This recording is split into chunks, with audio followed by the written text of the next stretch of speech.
Happy Wednesday, circus friends. Today is Wednesday, April the 19th, and I'm here from the circus office to do the sixth part of the series, So You Think You Want a Pug. I'm going to talk about crate training because I think that's like an important thing for any dog, really, not just pugs, but it really comes in handy for safety and potty training. Why do you need to crate train? Well, you might have a dog that you just want to run loose in your house 24/7, and that's all good. That's your prerogative. But you need a safe place for your pug when you're not home. Everybody is going to have to leave eventually to work or school or church or wherever you go to the grocery store. And you want to have a safe place that your dog can go where they won't get into anything dangerous that could hurt them or break anything expensive. Nobody wants that, right? Crates are kind of seen as cruel, almost like a medieval cage, right? And even though it looks a little bit like a cage, I don't want to think of it that way. My dogs love their crates. It took no time at all, and my dogs will get in their crate. I can actually say, Sarah, you look tired, go get in your crate, and she will go get in her crate. Um, they have become with 11 dogs in our breeding program, they have become the place that each dog knows that is their safe place. That if they just need time out, because who wouldn't need time out if you were around 10 other people all day long, right? Um, if you were with 10 people and you had to eat with them and play with them and talk to them all day long, you would want a special place that's just yours too sometimes. So they respect these crates, and I respect their privacy, and they each have their own, and they really, really love it. The crates have helped tremendously with potty training as well. They go night night at 8:30 at night. We put them down. I'll tell them it's time for cartoons and cookies, and so they'll come in and they'll get in their crates, and I'll turn on they've got like a TV in their room that they can watch, and they particularly like preschool kind of shows with bright colors, sing-alongs, things like that, more so than they like action adventure. It's so funny. One night I had on something, I don't know, it was a channel. It had like a shoot 'em up, like a cop movie with police and bad guys, and they were shooting, and all the dogs were like barking all night long. And I was like, they never bark when they're in the house. What is going on? So I went down there and looked, and they're all like in full alert in their crates, and they are lunged towards the TV, and they're all barking at the bad guys. So not a good idea. Not a good idea at bedtime anyway. So preschool, brightly colored shows, they like those. They're calming, and they like the songs and the music and things like that. So 8:30 p.m. bedtime, they go in their crate, and they will stay in those crates until 6:30 in the morning the next day. That's 10 hours they stay in those crates, and they hold it. They don't potty. They have an accident in their crate maybe once every 2 months. And that's if I made the mistake, probably, and gave him a snack a little too late or fed him a little too late the day before or something like that. They've learned to hold it, and that's amazing. That's the longest I'll ever leave them in there, though, because it's bedtime. Most of the time at night, when I leave them in there like that, from 8:30 at night till 6:30 in the morning, their door's not even latched. They just stay in there, and they know they have the freedom to get out if they want to, but they're so accustomed to being in these crates that that's their house. That's their private house. With 11 dogs in the circus, we have, let's see, 4 rows of 3. All right. And we bought the same kind of crate for every dog so that they stack. They're not really made to stack. Like, they're not, uh, you have to zip tie them. And I will post a picture of our setup, but, so we've got 3 rows of 3, right? And we zip tie the crates together to make them sturdy to where they won't fall off if, they move or anything. So the little ones, the smallest of our dogs, get obviously the top apartments. The ones on the bottom level are the Frenchies, which are the heaviest dogs. And then the middle 3, actually 4, That's going to be my jumpers. Teddy, Concha, they jump. And you open them crate doors and you tell them it's time for cartoons and cookies, and they can jump into the second floor, their own their own crate. And it's really fun to watch because they know which crate is theirs. So, I never let all of them in the house at the same time. I'll let them in groups of like three. Um, like when they're out playing and it's time to come in, because you know what's going to happen if you let 11 dogs in the house at the same time. It's like, they're chaos. But we'll let three at a time into their room. They have their own room, and they literally will go and get in their own crates. If they're on the second floor, they get in the second floor. They know which one's theirs, and it's just like, I'm going to video that one day for you guys so that you can see that. Now, the ones on the third floor can't reach, obviously, but they know that that's their house, and they'll stand at the bottom of that row, and they will look up at their crate, and they'll like jump and bark, and they know that they want me to lift them up and put them up there. So they enjoy their crates. We get the black wire crates. Most of them I got from PetSmart. I think I bought 2 of them from Amazon, and then I wished I would have all got the exact same ones from, one or the other. The size we use is 24 by 18 by 19. That's possibly a little bigger than you would need. They say that when you crate train a dog, you want it to have room to stand up in there and be able to turn around and lay down. And that's basically it. They've got plenty of room. They can move around. They've got probably this much clearance over their heads to where they don't even touch the top or anything. But I don't know. I just like this size, the 24 by 18 by 19.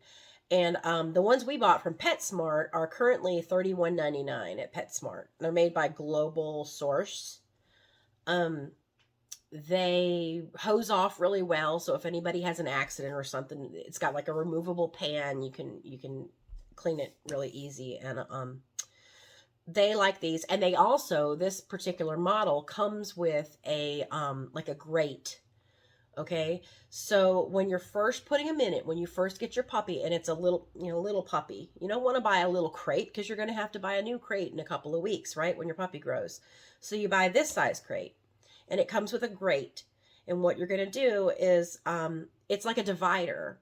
So you're going to put it in the crate to only give them like this much space. Well, you can't see my depth here to start with, right? You only want to give them enough to get in there and turn around and lay down. And as they grow, you can move the divider back and give them more and more freedom over the wire crate until you don't need the divider anymore and you get rid of it. They also earn, it's a privilege to have it, and they all have it except for my 2 new ones, Ringley and Bailey, because they're not quite all the way there yet as far as crate trained. But they have a mattress. It's made by Kong. We get the black, but it comes in green too.